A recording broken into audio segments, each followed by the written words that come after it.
Ok, mais bonjour. On va faire une petite interview de Félix Maltais, d'accord, le fondateur des Petits Débrouillards, ou le précurseur si on veut. On va rentrer directement dans le vif du sujet.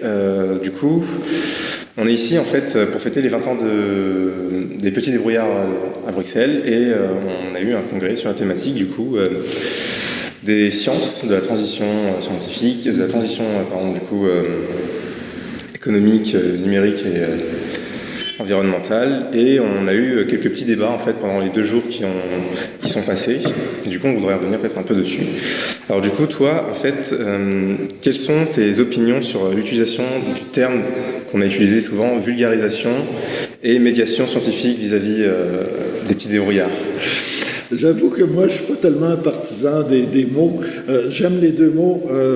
On dit, nous aussi, qu'on est des communicateurs scientifiques ou qu'on est des passeurs de science. Alors, communicateurs, passeurs, vulgarisateurs, médiateurs, je pense que ça veut dire un peu la même chose. Ça veut dire que nous faisons office de s'informer sur la science, d'aller chercher la parole des scientifiques, leurs travaux, les faits qu'ils découvrent et de les transmettre à la population, aux enfants, aux adultes. Donc, on adapte notre message selon le public auquel on s'adresse. Puis c'est ça la qualité d'un communicateur, c'est de savoir aller chercher l'information exacte. Donc, on s'abreuve aux sources scientifiques et ensuite on transmet au public de différentes façons. Si c'est aux enfants, on va le transmettre en s'amusant, en faisant des images, en faisant référence à leur réalité à eux.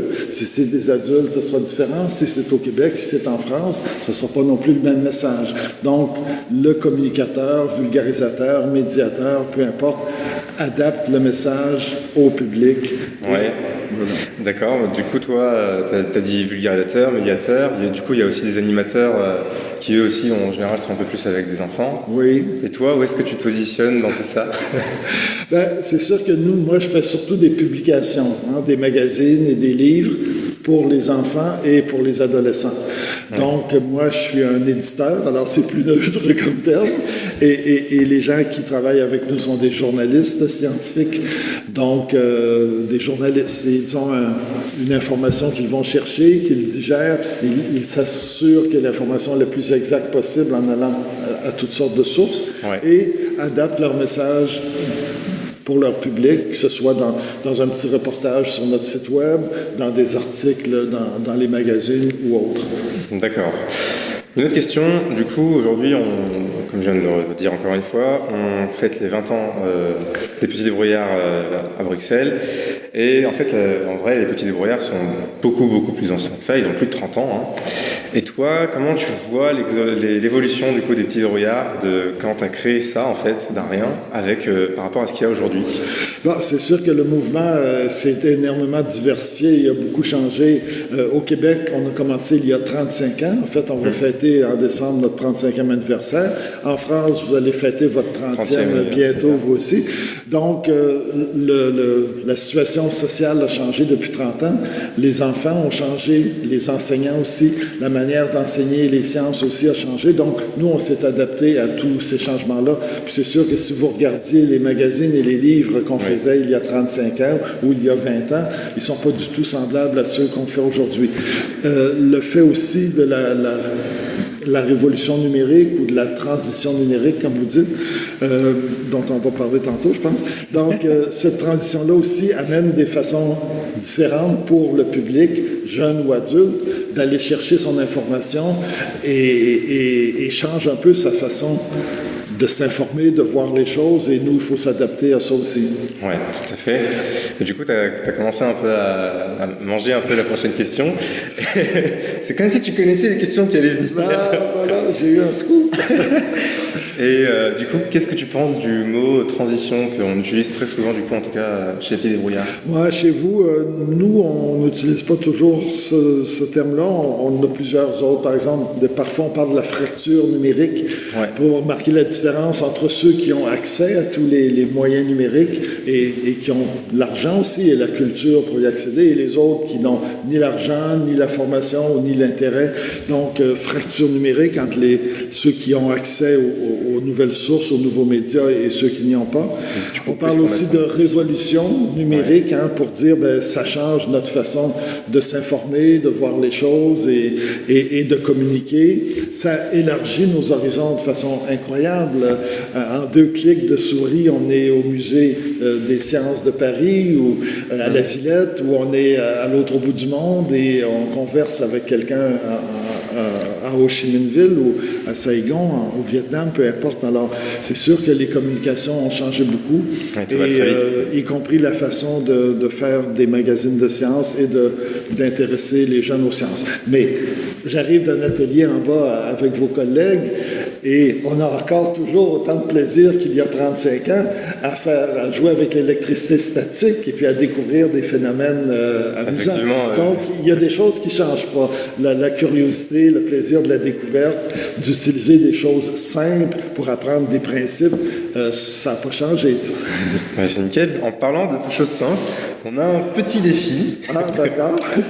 Ça, c'est la partie surprise. Alors, je vais te donner tout ça.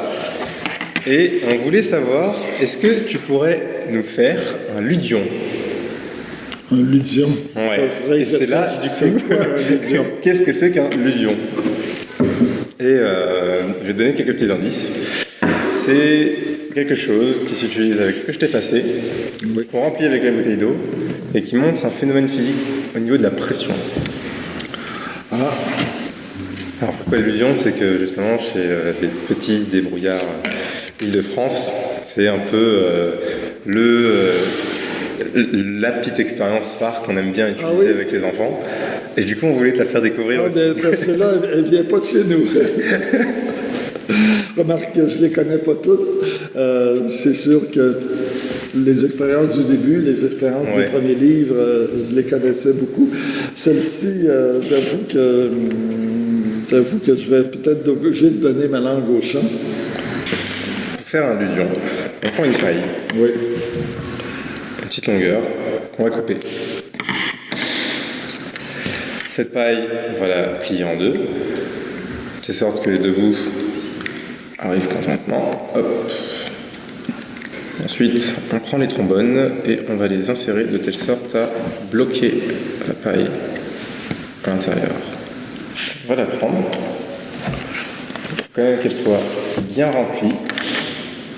Il ne faut pas qu'il y ait d'air qui fausse l'expérience. Le moins possible. D'accord. On va tremper pareil dedans, ferme la bouteille. Alors du coup, ça c'est un truc qu'on demande souvent en fait aux enfants. Et on leur dit, on vient à côté d'eux, on leur dit souvent, cette bouteille est magique. D'accord. On va voir si, mais elle est magique seulement avec certaines personnes. Et du coup, on réunit tous les enfants autour de nous et on leur dit, appuie sur le bouton et on va voir si elle est magique avec toi, si tu réagis bien dessus. Donc t'appuies, et en appuyant dessus, Encore? Non, c'est moi qui ai mal fini le dispositif. Ah oui, c'est sûr qu'il restait de l'air dans les 2. Alors, on a le sous-marin qui s'en va. Ah, c'est génial. Oui, super. Je l'ai du coup beaucoup trop rempli. Il aurait dû descendre dès que j'ai pesé. En fait, on a eu une expérience qui n'est pas tout à fait sur la même forme, mais avec le principe du sous-marin dont on a extrait l'air pour le faire descendre et on lui en insuffle un peu pour le faire remonter à la surface. Ok. C'est bien. Le même truc. Sauf que nous, du coup, on appelle ça un ludion et c'est le genre de truc qu'on pose très souvent aux enfants. Ben, merci. Mais voilà, merci en fait à toi. Ça me fait plaisir. Pour accorder ces quelques minutes. Et bien voilà. Merci. Salutations à tous les débrouillards français. Et puis, vous passez par le Québec, vous venez faire un tour soit au réseau d'animation, c'est-à-dire au réseau Technosciences, l'ancien conseil de développement du loisir scientifique qui sont au stade olympique et qui s'occupent de l'animation des débrouillards, ou vous venez chez Publications BLD, l'éditeur des magazines et des livres. Donc, nous, on est sur la rue Frontenac, près du pas loin du centre-ville de Montréal. Ça nous fait plaisir de voir débarquer des animateurs français. Souvent, il y en arrive spontanément qui cognent à notre porte et on les reçoit, on leur fait visiter, on leur montre nos magazines et on jase un peu de ce qui est nouveau puis de ce qui va bien chez les petits débrouillards. Salutations à tous. Merci beaucoup.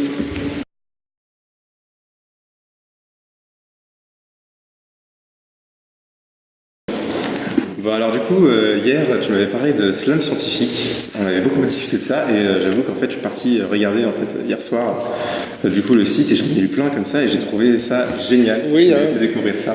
D'ailleurs je le conseille à tout le monde, allez voir les slams scientifiques, il y a des trucs à travailler je pense dedans.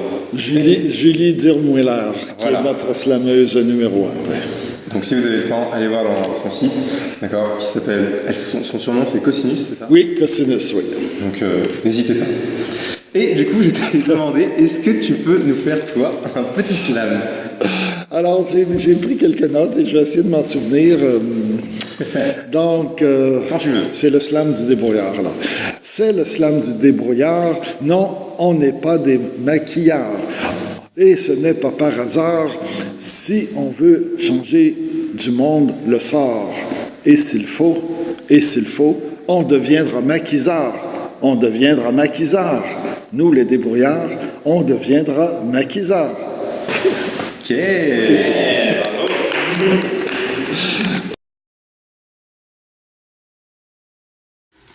C'est franchement inadmissible ces petits débrouillards qui savent pas faire d'élusion là, en pleine interview, hein? Bravo, hein? Non mais, franchement, ridicule. Du coup, il fait un deuxième essai, et s'il n'y arrive pas, il est viré. Oh la pression. Bouh! J'ai toujours trop fort dessus quoi. Mais...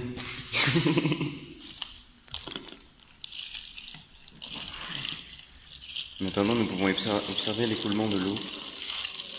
J'ai vu, ça s'appelle la gravité. Voilà, c'est magnifique. Si vous avez besoin d'eau, très important, Saint-Jean-Baptiste, à Bruxelles. Mon dernier essai, j'ai pas le droit de lire. Voilà. On ferme le bouchon. La tête de la peur. Petits enfants.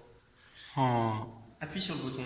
Ils appuient, ils voient que rien ne se passe. Mais si on appuie et qu'on compresse le truc, Ah, bah quand même! Est-ce que ça remonte maintenant? si on enlève, Ok, bravo. Tu as réussi ton audion, je te félicite. Hein? Bravo, on peut on peut l'applaudir. rester chez les petits débrouillards.